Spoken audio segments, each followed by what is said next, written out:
Alright mga kabarangay, nandito naman tayo sa Agri Seminar. Ayan. At ito ay malaking proyekto ng ating city government. Coconut tree planting activity. Ayan, part ito ng ating agriculture. Ayan.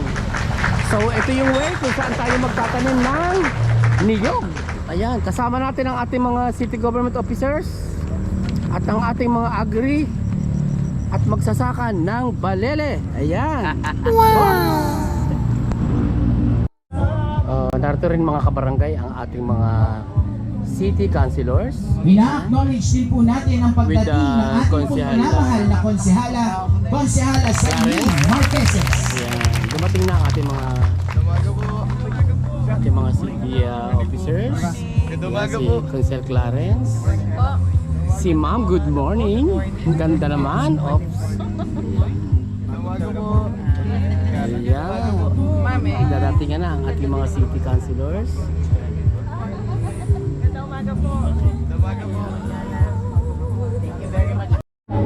At syempre pa mga kabarangay, kasama natin ang ating mga representative ng mga farmers ng Barangay Balele.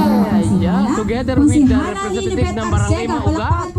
Anong pangalan ng inyong bakery? Ayan. Anong pangalan ng inyong samahan? Maugat Farmers. Maugat Farmers. Okay. Kasama din Good natin si morning po, Pangulong Konsehala Poli. Saili. At syempre busy pa tayo sa pagre-register ng ating mga members. Ayan, atin ang Pangulo ng Agri, si Kuya Pulit Gaspas.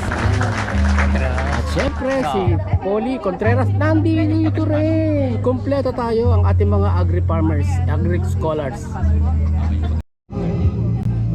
Kasama ang ating Pangulo ng Agri, ng mga magsasaka sa Barangay Balele, si Kuya Poli Pagaspas, together with the Honorable Councilor Sailin Marqueses. Ayan. Para sa ating tree planting activity this morning dito sa Talaga. Ayan.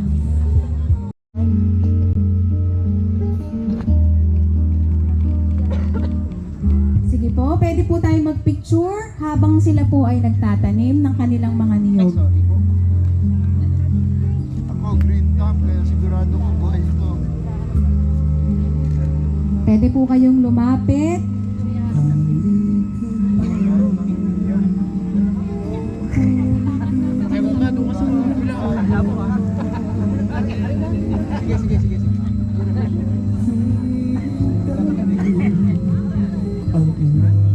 And also this time with Konsehala Ma'am Lilibet Arcega. Ayan, nagtatanim din sila. Kasama ang ating representative ng Agri ng Maaari na po magtanim ang iba doon sa bandang likuran. with Ma'am Bet Arcega. Free to plant na po. So this is a tree Marami planting pa po activity doon sa ng bandang City likuran Government ng ating mga of presidente po ng Tanawan. Farmers Association at ang Ma'am, kanilang mga napakaganda ho nito para sa kasama. ating mga Maaari magsasaka na ng po Tanawan. kayo magtungo sa bandang likuran Any message so para upang sa ating itanim mga po ang farmers? inyong mga niyog o mga nakatalagang niyog sa inyo. Buhayin niyo po ang agriculture dito sa Tanawan. Napakasarap po na magtanim.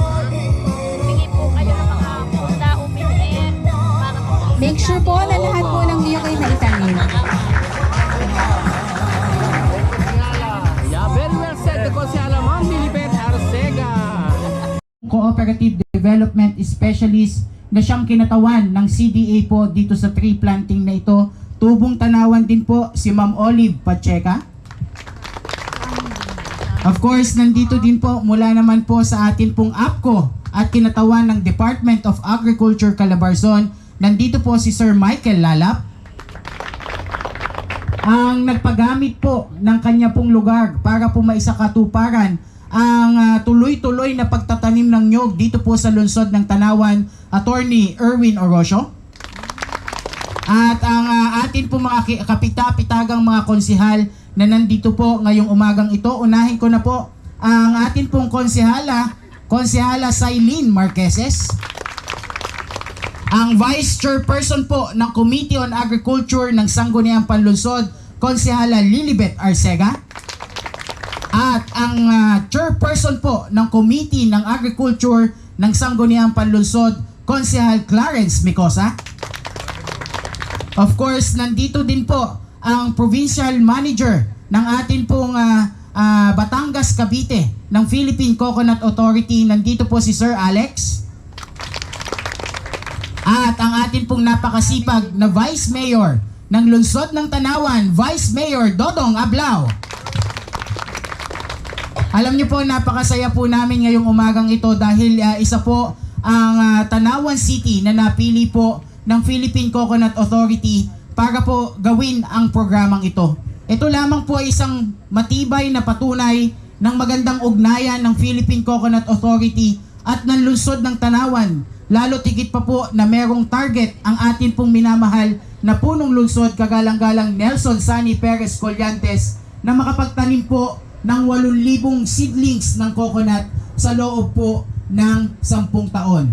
At I am very proud to say that in the 3 years, nung nakaraang 3 taon po ng atin pong minamahal na mayor at ang administrasyon po, ay nakapagtanim po tayo ng humigit kumulang na 25,000 na seedlings po ng coconut dito po sa ating lungsod. Po, lungsod ng Tanawan. Good morning po. Ayan, so mabalad po tayo dahil tayo ay pinagkalooban ng magandang panahon. Ano po? So kami po ay kahapon pa nag-aalala kasi nga ilang araw nang hindi tumitila ang ulan. Sa amin po sa Lipa, simula ng Friday hanggang kahapon, hindi po tumitila ang ulan. So mapalad po tayo ngayon dahil binigyan po tayo ng magandang panahon. Sana po ay dire-diretso na. Ano po? So Sir Gilbert, tinatawagan ko po kayo dito.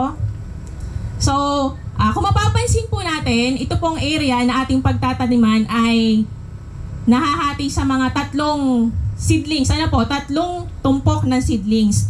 So, ito po ay napagkasunduan namin na i-layout ng mas madaming seedlings ang maitatanim sa isang area. Nang sa ganun ay ma-maximize po yung area ni Sir. Ano po? Kung hindi po mapapansin, 3 po ang ginawa natin. Ito po yung tinatawag namin G3PH, Group of 3 per hill. Ang pagitan po yung hybrid coconut seedlings. Ito po ay mas madaming mamunga compared sa local tall and local dwarf. Ayon po sa pag-aaral, ito po ay umaabot ng 18 bunches o 18 buwig sa kada puno. Ano po? Mas madami pong bunga, mas malalaki ang size po ng kanyang nuts. Kung niyo mapapansin ay from medium to large ang seed nuts. Ano po? So ito din po ay matibay sa mga sakit at mga peste at mas matibay po ang kanyang puno. Dahil po dwarf po ang kanyang nanay, ito po ay early bearing. 3 to 4 years po, ito po ay namumunga na. Pagdating po ng 5 years, kung maganda po yung pag-aalaga ni coconut farmer, ito po ay makakapagbigay na sa kanya ng harvest. Ano po? So ito po, kukunin po natin si seedlings. Ito po ay yung topsoil po dapat ay ibubukod. Ilalagay po si topsoil muna, tapos kung may available po na fertilizer, ASKCL, pwede po nating ilagay at i-combine.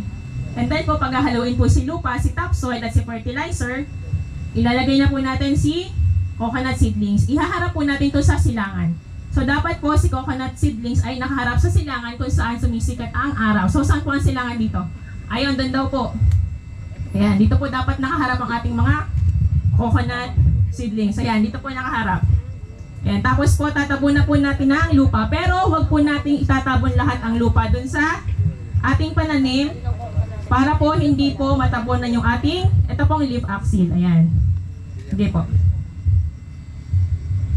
Ayan po, pag natabon na po, medyo tatapahan po natin ng kaunti nang sa ganon hindi po maipon yung tubig kapag umulan at saka po hindi siya magsusway kapag lumakas ang hangin. Ayan po. Ayan po. Tandaan po natin, dapat po sa gitna ilalagay si coconut seedlings. So, yun po. Magpo-proceed na po tayo sa ating... So mga kabarangay, nandito na tayo sa Barangay Talaga.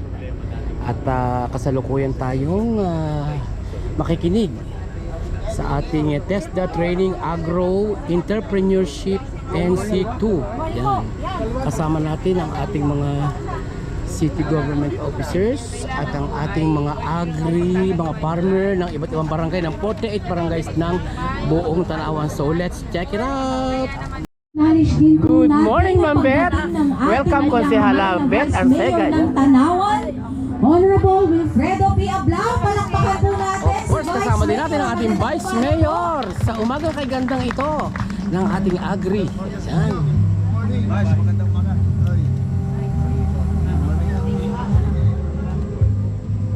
Vice, good morning ho. Gandang umaga, gandang umaga. Good morning, Vice. Ayan. Ang ating Vice Mayor Dodong Ablao. Okay po, magsipo na po ulit.